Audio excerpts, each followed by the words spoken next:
Good afternoon, ladies and gentlemen, dear colleagues, it's friends. It's really a great honor and privilege to welcome you here. My name is Mojca Matičič, and it's a great honor to present you the updates in hepatitis B and hepatitis D in people living with HIV. In spring this year, WHO launched a new report showing that in the post-COVID era, aside tuberculosis, viral hepatitis represents the most common cause of mortality due to infectious diseases. And as you can see here, despite a decrease in its incidence in the last 5 years, the mortality has increased. And the vast majority of those deaths is attributed to hepatitis B, with not so great disparity between causes due to cirrhosis and due to hepatocellular carcinoma.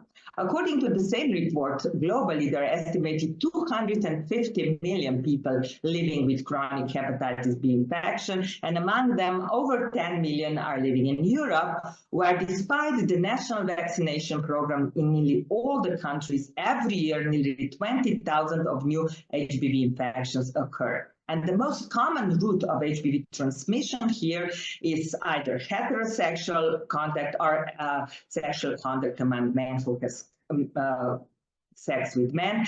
And there is, as you can see, the predominance of HBV infection, of acute HBV infection in males, particularly in age groups 35 to 55 years.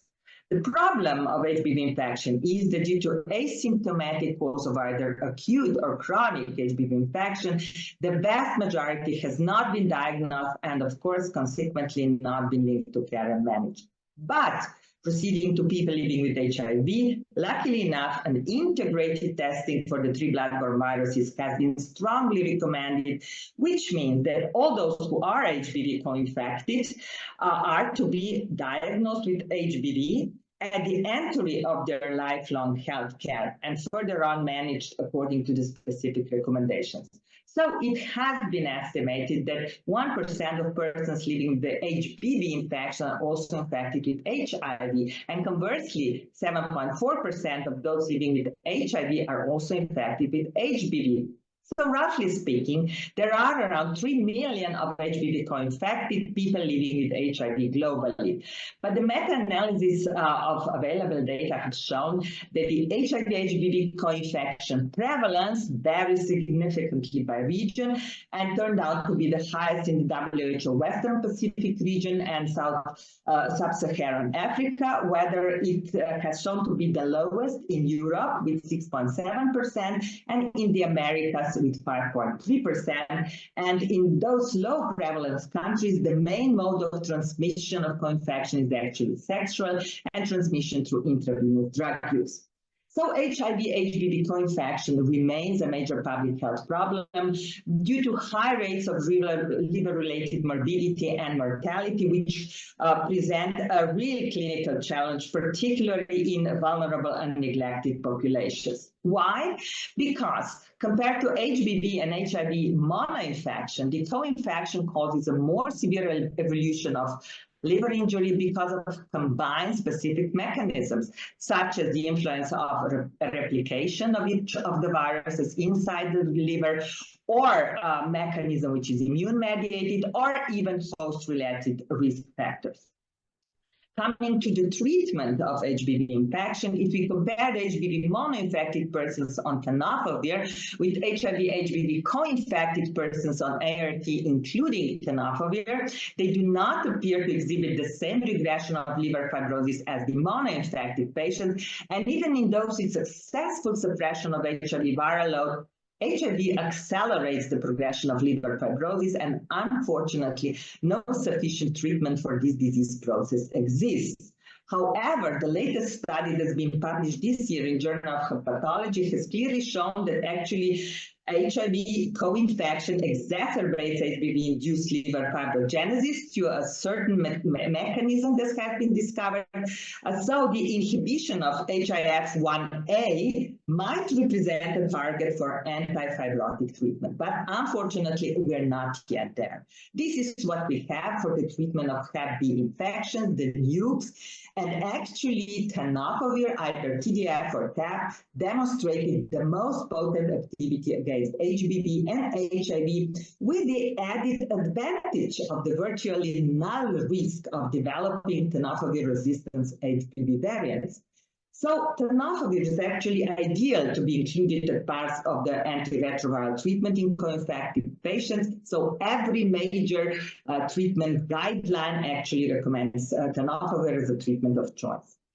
Well, the current goal to be achieved with anti-HBV therapy is a functional cure, meaning the clearance of viremia and the clearance of antigenemia. But the latter represents really a major problem, because the studies have shown that in HIV-HBV co-infected during antiretroviral treatment that contains anti-HBV agent, within 5 years of treatment, 8 to 10% of individuals lose their HBs antigen, and 50% of those will clear HB and get HBs antigen seroconversion.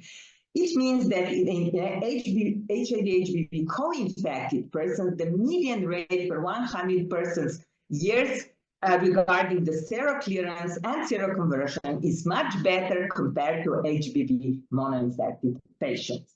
But we need to keep in mind that the definition of functional cure in HBV monoinfected patients is that HBV antigen seroclearance needs to be achieved in the absence of treatment, whereas in HBV-HIV co-infected patients, functional cure means HBs antigen seroclearance, but on ART with tenofovir, because it's highly discouraged to interrupt ART treatment.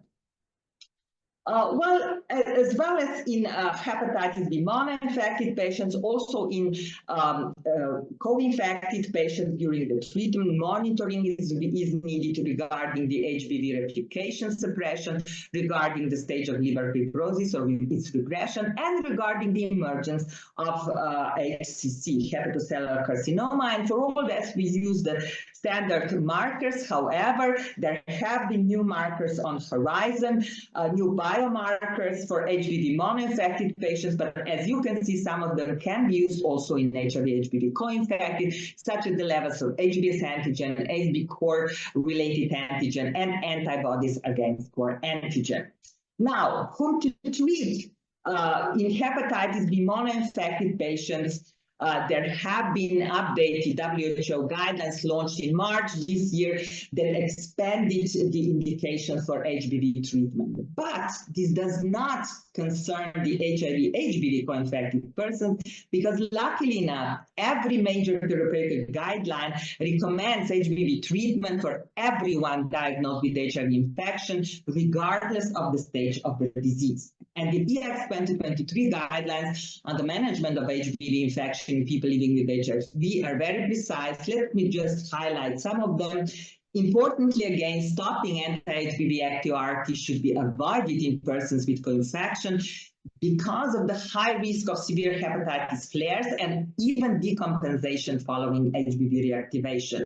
Another one is that we should never forget the regular HCC screening in certain patient groups as stated here. And regarding the prevention, EX guidelines are very clear about vaccination against hepatitis B in people living with HIV, not having HBs antigen, and not having anti-HBs as well. Well, speaking of prevention, can tenofovir-based PrEP in MSM prevent also HBV infection?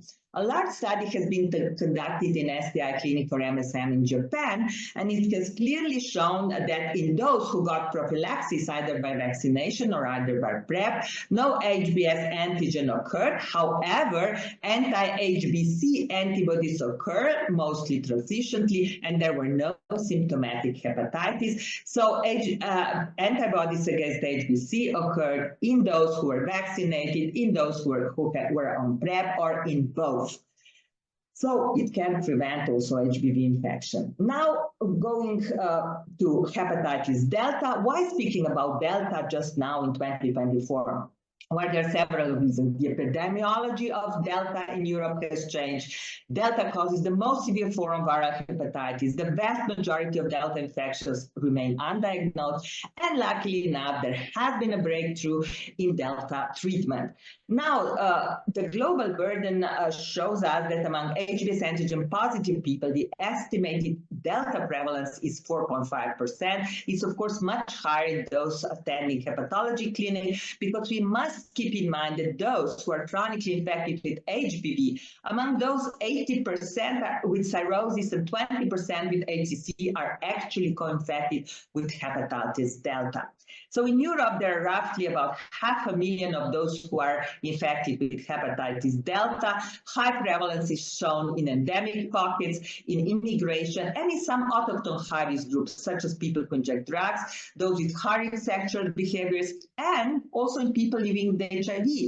And a study in people living with HIV, taking into account two large or largest European cohorts, has shown that in those who are HIV antigen positive, 15% were seropositive for hepatitis Delta. 2/3 of them were also RNA positive, meaning having active infection.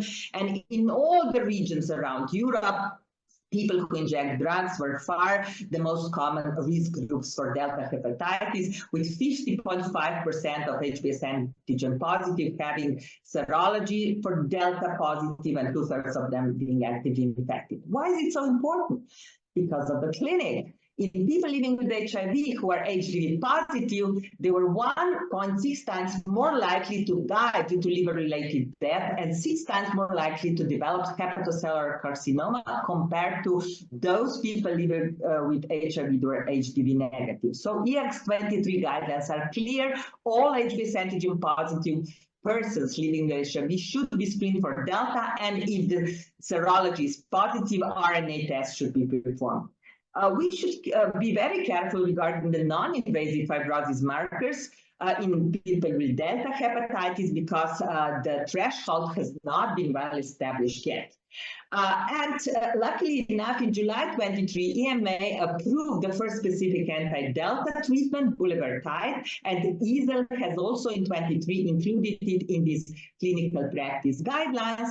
And studies have shown that bulevirtide can be used in adult people living with HIV also, because it's safe, it has no specific DDIs. However, the ideal duration of treatment remains unknown, but the combination with PEG interferon alpha in those patients can be used if there are no contraindications. And the recently published study of a French cohort of people living with HIV has clearly shown that bulevirtide, even monotherapy, has a good virological response in more than 50% after 95 weeks of treatment.